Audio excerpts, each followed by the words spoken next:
नमस्कार, आप दिख रहा है आरएडी न्यूज़। मैं हूं योगेश चक्रवर्ती। लोकसभा चुनाव में हार की समीक्षा आरजेडी ने कर ली है। 2 दिवसीय समीक्षा बैठक में आरजेडी के विधायक, उम्मीदवार और जिला स्तर के जिला अध्यक्ष और कार्यकर्ता भी शामिल हुए। आरजेडी नेतृत्व ने सभी से फीडबैक लिया। इस दौरान कहा जा रहा है कि पार्टी विरोधी गतिविधियों के लिए कई विधायकों और कार्यकर्ताओं को तेजस्वी यादव ने फटकार भी लगाई। लेकिन इस समीक्षा बैठक के बाद आरजेडी अब विधानसभा चुनाव की ओर देख रही है और कहा जा रहा है कि समीक्षा बैठक में विधानसभा चुनाव को ध्यान में रखकर ही फैसले लिए गए और रणनीति बनाए गए हैं। यही नहीं, कहा जा रहा है कि अगस्त में तेजस्वी यादव बिहार की यात्रा पर एक बार फिर निकलेंगे। तो क्या कुछ रणनीति आरजेडी ने बनाई है, हम बात करते हैं सीनियर जर्नलिस्ट संतोष कुमार जी से और इनसे समझते हैं कि लोकसभा चुनाव में हार की समीक्षा से आरजेडी ने क्या कुछ सबक लिया है। देखिए, राष्ट्रीय जनता दल ने लोकसभा चुनाव में जो सफलता प्राप्त की है वो काफ़ी नहीं है। आप देखिएगा तो ये सफलता जो राष्ट्रीय जनता दल का जो बेस वोट बैंक है, बस वही 2009 में भी 4 सीट जीते थे, 14 में भी 4 सीट जीते थे, 19 में तो जीते ही नहीं, फिर 4 सीट जीते। तो इसमें तेजस्वी यादव की कोई बहुत बड़ी उपलब्धि नहीं मानी जा सकती है। हाँ, थोड़ा बहुत एक उपलब्धि नौकरी के नाम पर 4% वोट बढ़ा है, लेकिन इससे सत्ता हासिल नहीं हो सकती है।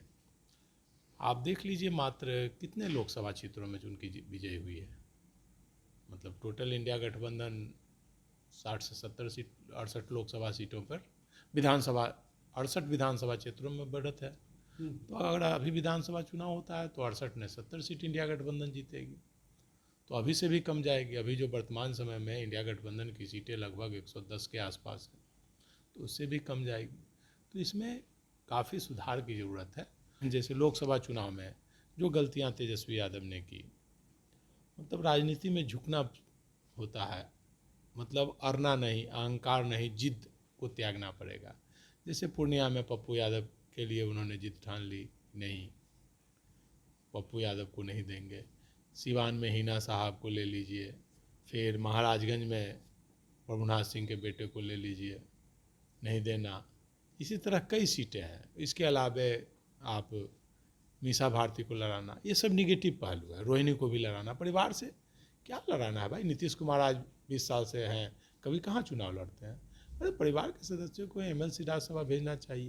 तो ये सब निगेटिव पहलू है, तो इसमें सुधार की ज़रूरत है। हाँ, जो पॉजिटिव पहलू है, जो पॉजिटिव चीज़ें हैं, लोकसभा चुनाव में कुछ पॉजिटिव चीज़ें आई कि कुछ वोट बैंक जो एमवाई का ठप्पा लगा हुआ था, उस ठप्पे से आगे बढ़ा आरजेडी। एक मैसेज गया कुशवाहा समाज आपकी तरफ जुड़ने, जो कि 18 वर्षों 20 वर्षों बाद कुशवाहा समाज आपकी तरफ जुड़ा, दलित समुदाय का वोट आपकी तरफ जुटा है। तो ये प्रयास करना होगा। जैसे उत्तर प्रदेश में अखिलेश यादव ने प्रयास किया, तो आपको जाति से ऊपर उठना होगा, परिवार से ऊपर उठना होगा। परिवार के जो भी लोग हैं उनको राज्यसभा भेज दीजिए, एमएलसी बना दीजिए, और ज़्यादा लोगों को क्या ज़रूरत है अभी? अरे जब सत्ता आएगी तो फिर बढ़ाइएगा। अभी आप सब चीज़ परिवार के ही लोग लड़िएगा तो एक मैसेज आता है, आपका ज़्यादा वोट खिसकने लगा है। आप उत्तर बिहार में कहाँ हैं? कहीं नहीं जीत पाए। ज़्यादा वोट आपका एमवाई समीकरण भी दरक रहा है। तो अगर सुधार नहीं करेंगे तो ये भी समीकरण दरकेगा और भी नुकसान होगा। आप जो समाजवादियों का जो बिहार गढ़ रहा है, जो सोशलिस्ट पार्टी के समय जो सीट आता था, मतलब 25 से 40 सीट के बीच आता था, वही स्थिति है, वही वोट बैंक है। तो इसमें सुधार का एक प्रयास किया गया। अभय कुशवाहा को संसदीय दल का नेता बनाया गया। एक अच्छी पहल है, वर्षों बाद ये पहल की गई है और युवा लोगों को आगे बढ़ाना चाहिए। अब जैसे बिहार में ही है, अब जगतानंद सिंह हो गए, अब रिटायरमेंट के एज पे हैं, उनको अब मार्गदर्शक मंडल में रखिए और युवा किसी को बागडोर देना चाहिए, जो कि युवाओं को आगे बढ़ाना चाहिए और हर समाज के लोगों को जोड़ना चाहिए। कुशवाहा के साथ दलित समुदाय के लोग हैं, अति पिछड़ी जाति के लोग हैं, सबको लेकर के चलिए। और जो ठप्पा लगा रहता है। मतलब जैसे लालू यादव के समय ठप्पा था साधु सुभाष का, जिसके चलते उस समय कितना भी लोग कहता था तो लालू प्रसाद नहीं समझ पाते थे, लेकिन वही ठप्पा के कारण उनको जाना पड़ा। तो अभी तेजस्वी यादव पर ठप्पा लगा हुआ है, एक संजय यादव और एक प्रीतम, मतलब दो लोगों का ठप्पा पर लगा हुआ है जो बाहरी हैं, बिहार के नहीं है। और तेजस्वी यादव, लालू यादव की बदनामी साधु सुभाष के कारण होती थी, और इनकी बदनामी संजय यादव और एक कौन है, एक प्रीतम, जिसके कारण बदनामी हो रही है। आप संजय यादव को राज्यसभा भेज दिए, क्या जरूरत थी भाई? पीए है तो पीए के रूप में रखिए। तो ये सब का एक मैसेज आता है, इसी कारण से आपका ज़्यादा वोट बैंक बिगड़ा। आप किसी वर्कर को बना देते, दलित से, पिछड़े से, परिवार से ही किसी को बना देते। संतोष जी, जिस तरह से आपने कहा कि लोकसभा चुनाव में जो है यादव वोट बैंक भी खिसकने के संकेत मिल रहे हैं, क्या ये तेजस्वी यादव के लिए खतरे की घंटी है? और जिस तरह से उन्होंने समीक्षा बैठक की, लेकिन कोई इस तरह का फार्मूला कि हम यात्रा पे जाएंगे, यात्रा पे जाने से क्या चीज़ें बदल जाएगी? देखिए, निश्चित तौर पर समाज को जोड़ने का प्रयास करेंगे तो चीज़ें निश्चित तौर पर बदलेगी। और आप एसी कमरे से आपको बाहर निकलना पड़ेगा। राहुल गांधी पूरे भारत यात्रा पर निकले, अखिलेश यादव साइकिल से पूरा उत्तर प्रदेश घूमे थे। तो आपको घूमना पड़ेगा, लोगों से मिलना पड़ेगा, लोगों की बातें सुनना पड़ेगा। चमचों से घिरे रहेंगे जो कि केवल प्रशंसा आपकी करेंगे कि आपने बहुत अच्छा किया, तो उससे दूर होना होगा। निगेटिव बातें सुननी होगी। कहा जाता है कि निंदक नियरे राखिए आंगन कुटी छवाए। तो जो निंदा करने वाले हैं उनकी बातों पर ध्यान देना होगा। जो आपके मुंह पर आपके सामने आपकी आलोचना करते हैं कि ये आपका गलत निर्णय है, तो वो आपके विरोधी नहीं है, वो आपके हितैषी हैं, शुभचिंतक है, जो आपको बोल रहे हैं कि ये गलत है। तो इन सब चीज़ों पर समझना होगा इन बातों को। और चार लोगों से घिरे, चार लोग जो कहेंगे उसी पर रहिएगा तो आप कभी आगे नहीं बढ़ सकते हैं। जिस तरह उप मुख्यमंत्री रहते हुए तेजस्वी यादव जो है अपने आप को सीमित कर लिया था, बैरिकेड्स लगा दिए गए थे, और लोगों को खास करके हम कहेंगे कि जो यादव और मुस्लिम समाज के लोग थे उनकी भी शिकायत थी कि तेजस्वी यादव मिलते नहीं लोगों से, और उन तक पहुंचने के लिए संजय और प्रीतम नाम के दरवाजे को पार करना होता था। और जी जी देखिए, बिहार में आम लोगों की यही शिकायत है कि भाई वहाँ पहले साधु सुभाष थे लालू के राबड़ी के समय, अब प्रीतम और संजय और एक दो लोग हो गए बस।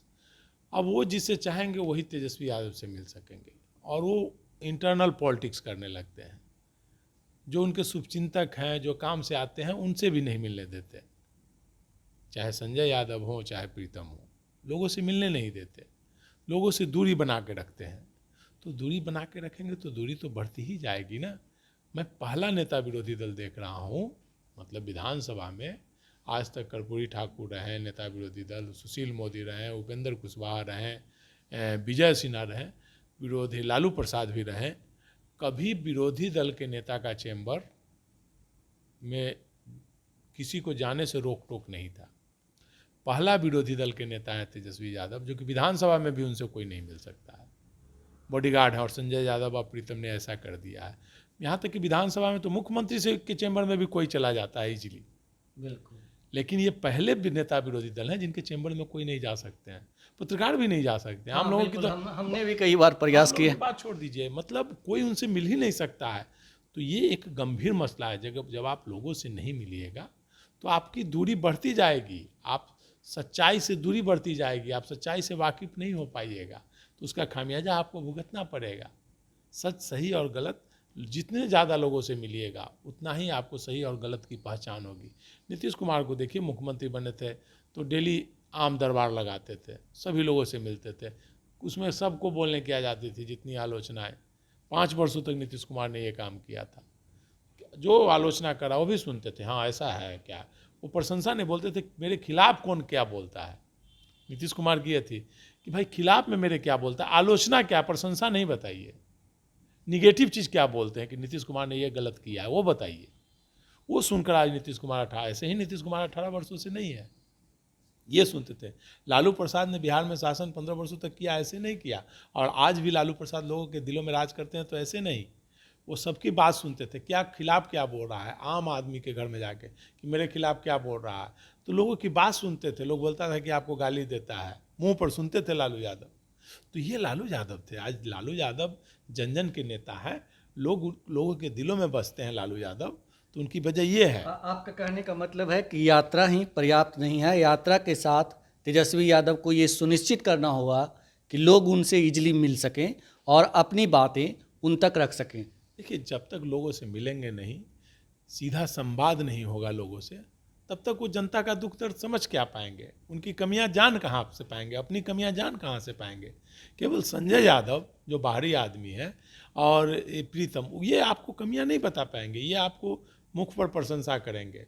और आप तेजस्वी यादव को समझना चाहिए कि 2015 में आप सबसे बड़ी पार्टी हुए हैं, 2020 में सबसे बड़ी पार्टी हुए हैं, तो इसमें न संजय यादव न प्रीतम और न आपका क्रेडिट नहीं है।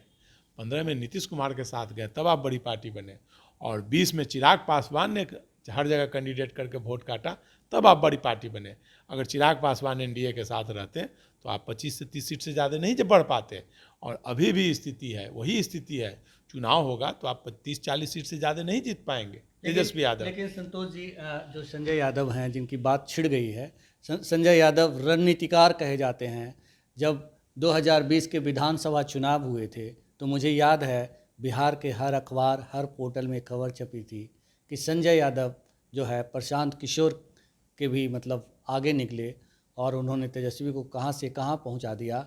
अभी लोकसभा के चुनाव के दौरान मैंने एक बड़े बैनर मीडिया हाउस का हेडलाइन देखा, जिसका हेडलाइन था तेजस्वी के संजय कैसे बने। उसका मतलब था कि जिस तरह धृतराष्ट्र के संजय बने थे महाभारत में संजय, तो मतलब इतने पावरफुल हैं वो।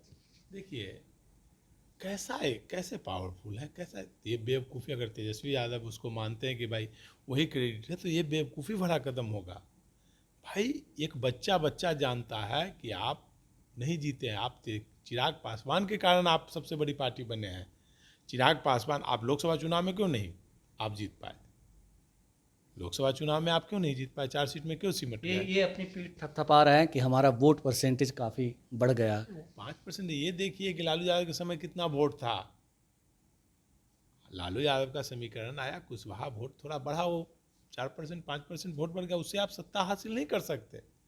आपको जन जन के बीच जाना पड़ेगा, लोगों की समस्या सुननी पड़ेगी, गांव गांव आपको घूमना पड़ेगा, लोगों से मिलना होगा। जब मिलिएगा, लोगों का दुख दर्द समझिएगा, बांटिएगा, तभी लोगों के दिल में विराजमान होइएगा, बैठिएगा, और लोग आपकी तरफ जुड़ेंगे।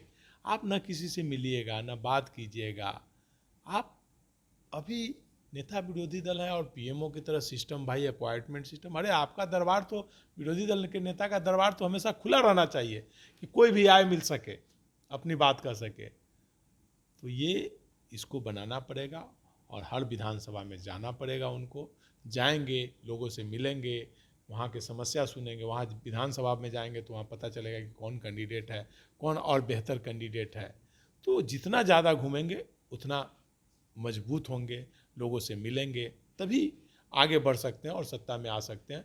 केवल बोल देने से सत्ता में नहीं आ सकते हैं। सत्ता में आने के लिए या तो इनको चिराग पासवान या नीतीश कुमार, दोनों में से एक को अपने साथ लेना पड़ेगा, एक वोट बैंक को लेना पड़ेगा, तभी सत्ता में आ सकते हैं।